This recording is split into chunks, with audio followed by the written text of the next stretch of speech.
Hola, muy buenas tardes a todos. Es un gusto poder participar de esta iniciativa.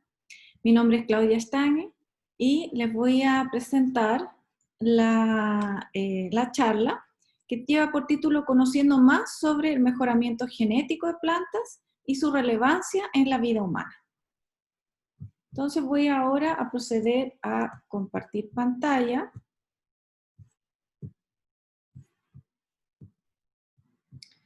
para que ustedes puedan ir viendo entonces la presentación.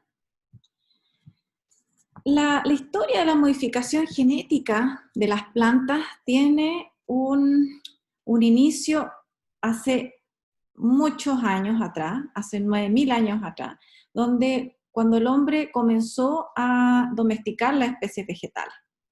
Pero acá les hago un recuento de una época más contemporánea, desde el año 1850, que podemos ver en la barra de la historia que está a la izquierda, donde comienza a emerger o a considerarse las herramientas de biotecnología tradicional como métodos de mejoramiento de especies de cultivos vegetales.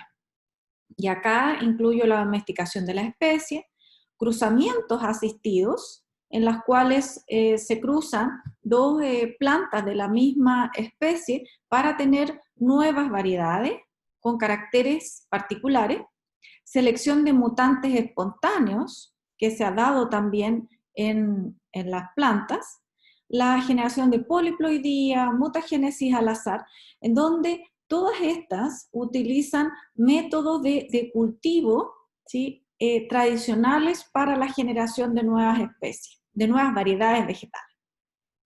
Y a partir de los años 90 se incorpora la biotecnología moderna, que incluye la edición génica y la transformación de plantas, la transgénesis, la generación de organismos modificados genéticamente.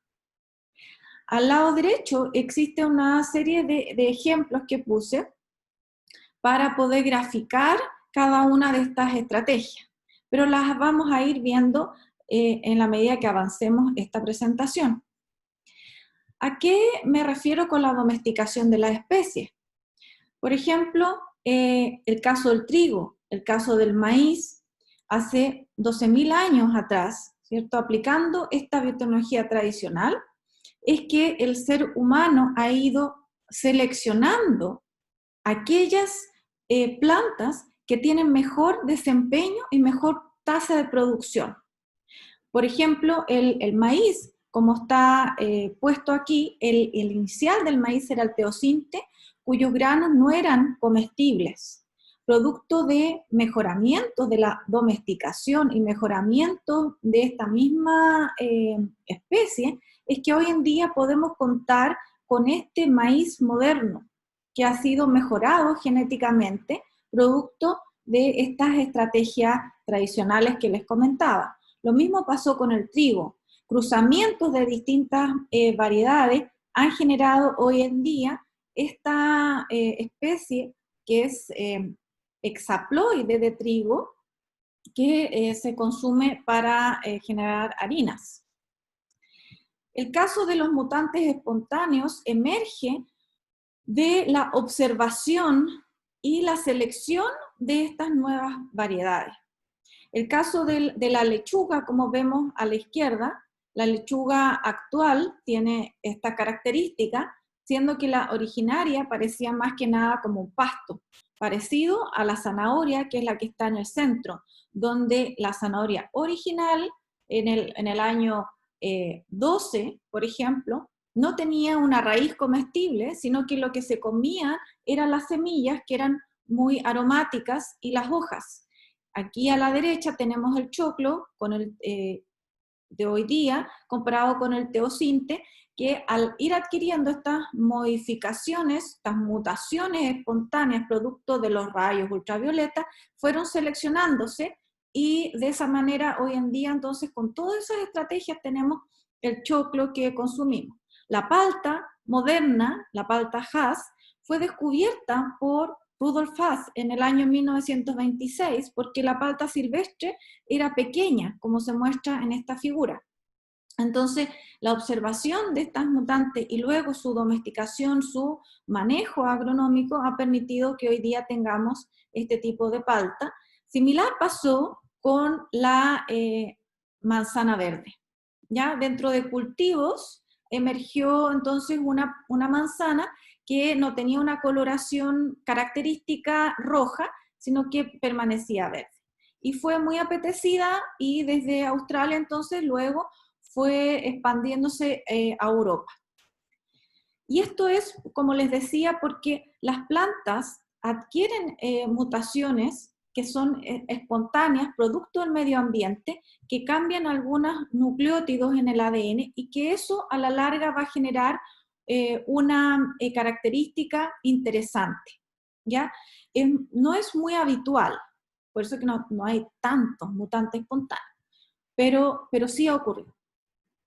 El caso de la mutagénesis inducida se logra mediante la aplicación de rayos gamma o también de mutantes químicos para lograr las mutaciones que les comentaba anteriormente que se producen al azar, pero estas son inducidas al azar con rayos gamma o mutantes químicos. De esa manera se han generado, tenemos hoy en día más de 3.000 productos que consumimos generados de esta manera. Aquí les muestro unos campos de irradiación gamma en Japón, y acá unos gráficos del tipo de plantas que se han generado mediante estas estrategias, de las cuales la mayoría son avena, el poroto, el trigo, ¿sí? La cebada. Y acá un ejemplo de una mandarina con pepas, que producto entonces de estas estrategias se mutaron químicamente y se seleccionaron aquellas que no tenían pepas, porque estas mutaciones, les reitero, son al azar. Lo mismo pasó con el pomelo, un pomelo amarillo, muy amargo, ¿cierto? Se mutagenizó mediante rayos gamma y se seleccionó dentro de todas esas líneas de plantas generadas aquella que tuviera características deseables. En este caso, el pomelo rosado menos amargo. El mejoramiento dirigido me refiero a cuando se cruzan variedades de una misma especie para obtener una descendencia que tenga características deseables para el consumidor o también para agricultores. Por ejemplo, si se cruza un damasco que es muy sabroso, pero es harinoso, con un damasco aquí que es más ácido, pero jugoso, de tal manera de obtener en la descendencia un damasco que sea jugoso y muy sabroso. Esto puede ser, podemos tomar de ejemplo cualquier frutal, en este caso un durazno, ¿cierto? Entonces tenemos que hacer luego, ¿cierto? Recolectar las semillas de ese cruzamiento, ponerlas a cultivar y seleccionar, dejarlas crecer hasta que tengan fruto, que esto en los árboles demora entre 3 a 4 años, y analizar a nivel fenotípico el árbol y también los frutos, para observar, ¿cierto?, si esos frutos que se producen tienen las características que estamos buscando de jugosidad y de dulzor en este caso. Pueden ser otras características organolépticas, el color, ¿ya? Que duren, que no se machuquen, que no se pudran, que sean resistentes a patógenos, ¿sí? Y esto obviamente hay que repetirlo varias temporadas, por eso que estos procesos demoran mucho tiempo hasta lograr ser efectivos. Pueden ser hasta 20 años en que lleguemos a tener una nueva variedad con características deseadas en el supermercado, en la feria, y es por eso que también hoy en día existen tanta variedad de manzanas, de naranjas, de cítricos en general, porque ha sido trabajo desde hace 20 años que se lleva realizando, ¿ya? Y en este caso, para ver un poco más específico qué es lo que ocurre a nivel molecular con los genes, es que uno hace un cruzamiento entre una planta que es dadora de la característica con esta variedad comercial. podemos decir que la variedad comercial es muy jugosa, pero poco dulce, entonces la cruzamos con una variedad dadora que no es comercial, pero es muy dulce. Entonces esta característica del dulzor, que está aquí marcado como verde, la queremos transmitir a esta variedad comercial, y se hace este cruzamiento. Por lo tanto, esa nueva variedad que se genera y que les mostré en estos árboles, hay que analizar esos frutos en la cual mantengamos, ¿cierto?, la jugosidad de la variedad comercial, pero haya adquirido el dulzor de la variedad dadora, ¿sí? Y además se transmiten otros caracteres, porque es un cruzamiento sexual. Entonces, obviamente que va a ser la suma de los dos genotipos. Y por eso que hay que analizar por lo menos unas 300 plantas en varias temporadas para poder seleccionar esta nueva variedad que podemos llegar a comercializar en el supermercado. Por eso demora 20 años. Es un trabajo muy laborioso, ¿ya?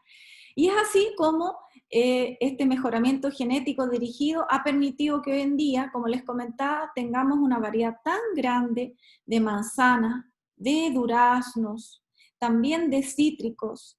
Aquí les cuento, por ejemplo, cómo se han desarrollado nuevas variedades de cítricos usando todo este tipo de biotecnología tradicional, ¿cierto? En cruzamientos específicos entre una y otra. Posteriormente se han aplicado mutagénesis y así. Pero específicamente en este dibujo se muestran los distintos cruzamientos. Por ejemplo, la naranja dulce con la mandarina que está acá han permitido obtener la mandarina moderna que consumimos hoy en día. Otra estrategia es el desarrollo de las poliploidías, es decir, se hacen cruzamientos entre acá el trigo, por ejemplo, que son dos diploides, y se genera una planta tetraploide, porque se suman, en este caso, los genotipos. No es un cruzamiento normal como el que vimos anteriormente, que es un durazno, ¿cierto?, que transmite el polen al otro durazno, sino que en este caso son estrategias biotecnológicas en que se suman ambos genotipos, los cromosomas se suman, por eso que hay unas plantas que son tetraploides. Y este trigo es el que se consume también hoy en día, que es el durum, que se le sumó otro genotipo, que es este que está aquí, para generar el hexaploide, que es el trigo harinero que les comentaba. Entonces este tiene 6 veces el genoma del trigo inicial. Plantas triploides es el caso de la sandía sin pepa. Se puede lograr cuando se cruza una planta que es tetraploide con una planta que es diploide. De esa manera se generan las plantas que sus frutos no tienen semillas o tienen rudimentos de semilla y tienen un fruto también que es comestible. También se ha utilizado para la generación del plátano moderno. El plátano originario tenía muchísimas pepas. Este plátano originario, que tenía muy poco pulpa comestible, ha sufrido métodos de domesticación y de mejoramiento genético tradicional bastante amplio hasta poder llegar a este plátano que comemos hoy, cuyas pepas son casi imperceptibles. Y la biotecnología moderna ha utilizado todas estas estrategias tradicionales que les comentaba, pero se le agregan otras estrategias que usa la biología molecular. También el cultivo de tejidos de las plantas en un sistema in vitro, como el que sale aquí a la derecha. Se cultivan in vitro y no en tierra. Y esto ha permitido entonces generar, junto con la biología molecular, la modificación genética de las plantas y la edición génica sitio-específica. Entonces, luego del cultivo in vitro, para la modificación genética, se cultivan estas plantas en un medio agar, en condiciones asépticas, para luego trasladarlas a campo, hacerle los análisis moleculares y observar el fenotipo, como les muestro en este caso, una variedad transgénica, que es una manzana que no se pardea, es decir, que cuando uno la corta, no se oxida, no se pone café. Y esta se está comercializando en Estados Unidos.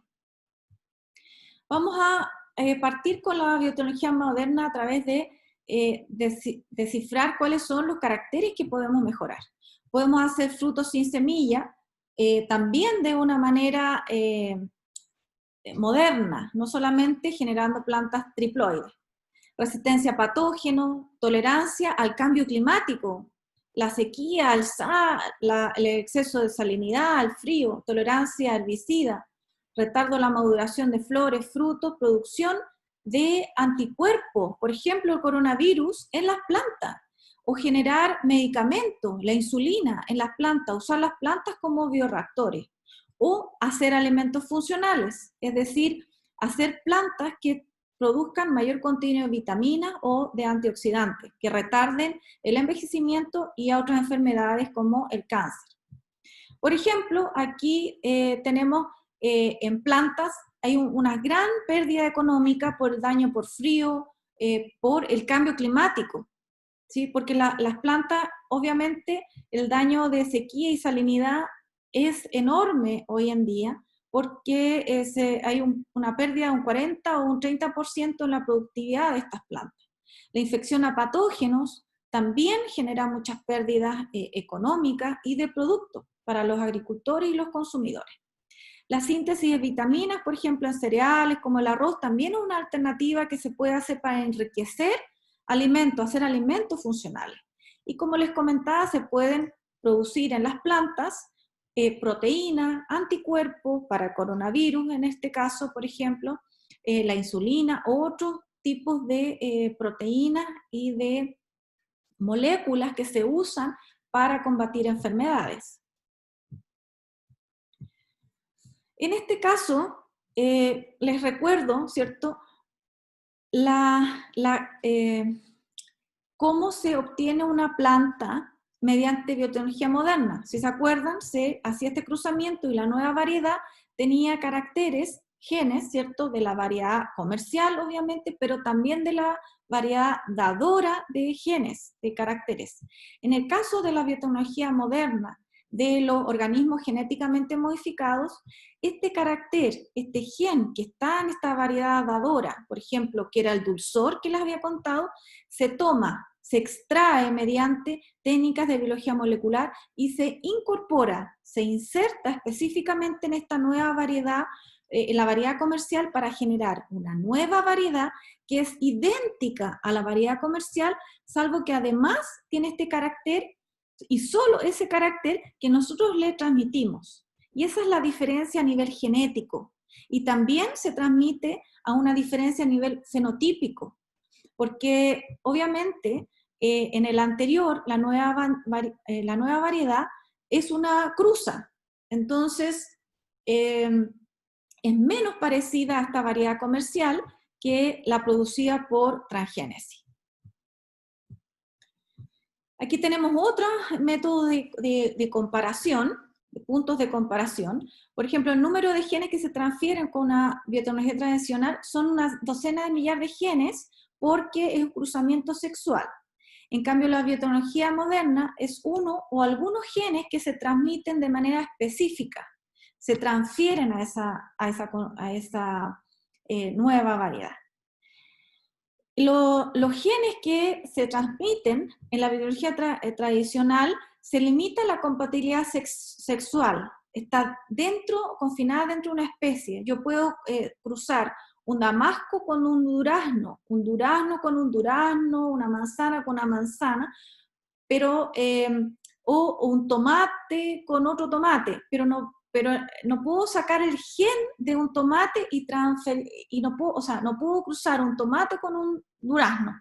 En cambio, la biotecnología moderna se puede, ¿cierto?, extraer el gen específico del tomate y se transfiere al durazno, o viceversa, ¿ya? Y el tiempo para estabilizar, para generar una nueva variedad comercial es más o menos el mismo tiempo, porque la biotecnología moderna, sobre todo aquella en que se hace transgénesis, hay mucha regulación a nivel de normativas para asegurar la confiabilidad de ese nuevo producto para llegar a mercado. Es decir, tiene que asegurar inocuidad en salud y al medio ambiente. Y esas regulaciones son muy laboriosas y muy largas. Por ejemplo, en la biotecnología moderna podríamos obtener un gen responsable a la tolerancia en frío de la planta de Champsia antártica que crece en esas condiciones y se puede transferir a una planta de interés comercial para evaluar que sea más tolerante a esa condición. O en el caso de las vitaminas, se puede extraer un gen del maíz para transferir ese gen al arroz y producir los carotenoides que son precursores de la vitamina A y que se producen en el maíz, también en la zanahoria, en el tomate, en muchas plantas que son de color amarillo, naranjo y rojo, ¿ya? Y de esa manera generar un arroz, que en este caso es el arroz dorado. O tomar un trozo de un virus y hacer un tipo de vacuna, transferir ese trozo del virus, del patógeno, a la planta de ciruela en este caso, y generar así una ciruela que sea resistente a ese virus porque tiene esos anticuerpos ahora. ¿Y cómo se hace? Se extraen las células vegetales, se extrae el ADN de las células vegetales y mediante métodos de biología molecular se aísla de manera específica el gen que es responsable del carácter que queremos transmitir. Y luego entonces se hace una construcción genética, que esto los científicos lo dominan súper bien, y eso posteriormente es transferido a las células vegetales. En este caso, se transfiere a las células de tomate, que es el ejemplo que les tengo acá, y estas células entonces se transfieren esta construcción genética y luego cultivada bajo ciertas condiciones específicas para que pueda desarrollar una planta transgénica que tenga este nuevo gen. Como ustedes pueden ver, esto puede demorar hasta 4 o 5 meses hasta que la planta se transfiere al invernadero y se producen los frutos. Y ahora es cuando se hacen los análisis moleculares y funcionales, ¿ya? Ese es todo el proceso en el cual entonces posteriormente este gen de interés que en este caso transfiere la característica de síntesis de carotenoides se transfiere a la planta de tomate. Se le hace el análisis molecular, en este caso amplificación por PCR, lo mismo que se están haciendo para el coronavirus, y para detectar que esta planta tiene el gen de interés. Y luego un análisis funcional, para el caso del arroz dorado, ¿cierto? Es evidente porque los granos son más amarillos, pero luego también entonces se tiene que cuantificar el componente de carotenoide en estos granos de arroz.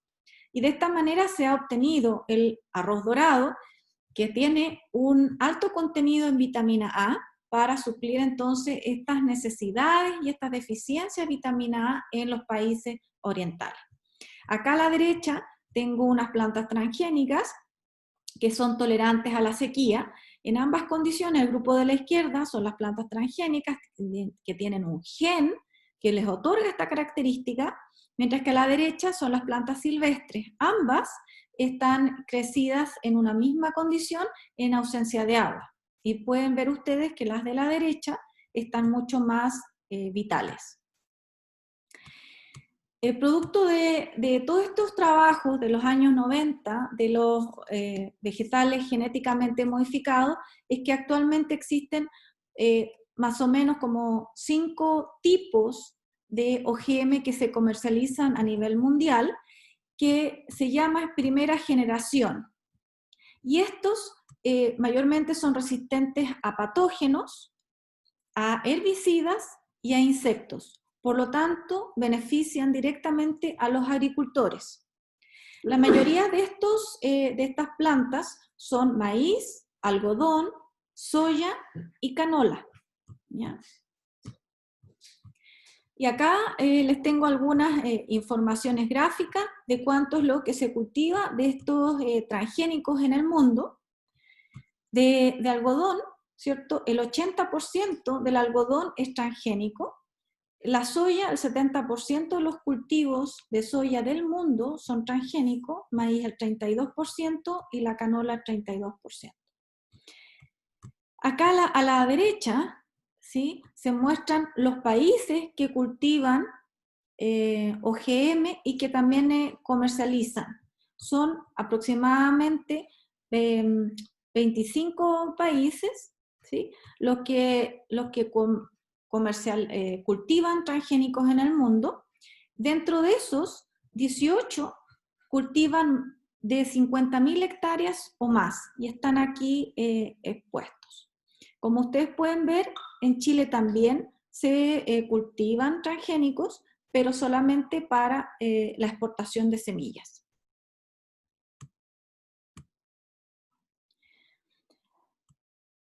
En el mundo también se están ahora generando nuevas plantas transgénicas que se llaman de segunda generación porque benefician directamente a los consumidores en este caso, ¿ya? Y están la mayoría de ellas en una fase de estudio o de inicio de ser comercializadas. El arroz dorado ya está siendo comercializado desde el año 2012, luego de sortear varias barreras de patentes. Entonces está confinada su comercialización y cultivo en Asia, en China especialmente, pero también en Tailandia, en Bangladesh. Y el plátano dorado también fue generado y se está cultivando en Uganda desde el año 2018. También tiene mayor contenido de betacaroteno. Al igual que la berenjena transgénica con mayor contenido de betacaroteno, por lo tanto enriquecida en vitamina A, también está siendo cultivada desde este año en países del Asia. Y como les quería contar también de que hay varias empresas internacionales que están desarrollando vacunas contra el coronavirus en plantas transgénicas, usando esta planta como un bioreactor en este caso.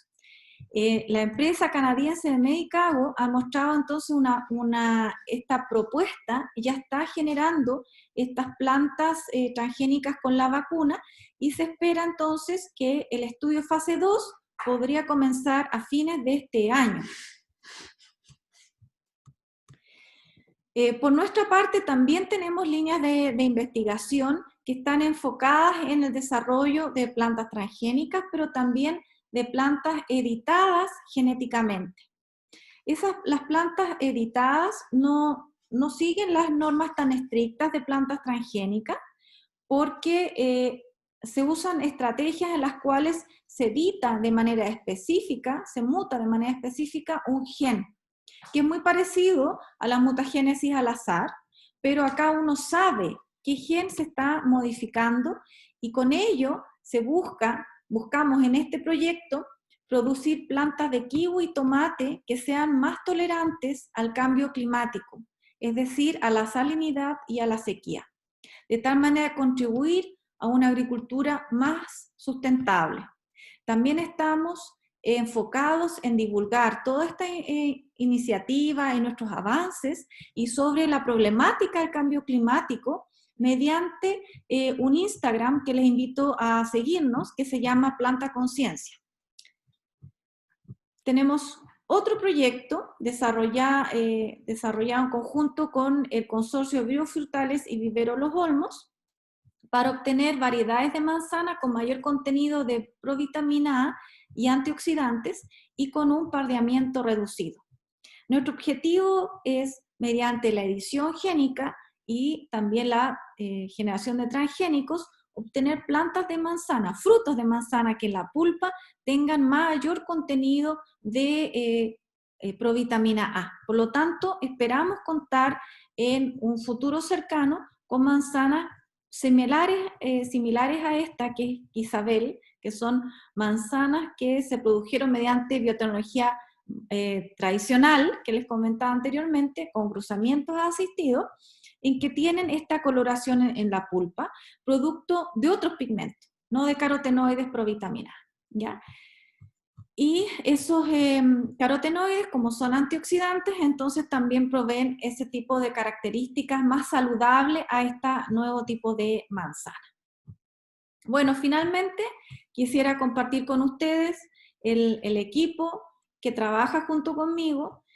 Tenemos un grupo de postdoc, de asistente de investigación, estudiantes de doctorado, estudiantes de magíster y estudiantes de pregrado de la carrera de bioquímica y también de ingeniería en biotecnología molecular, quienes hacen la mayor parte del trabajo.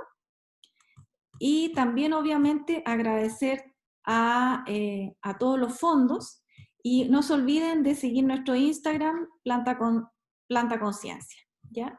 Aquí tenemos los fondos de Corfo y de Fondes. Bueno, muchas gracias y espero que les haya gustado esta charla.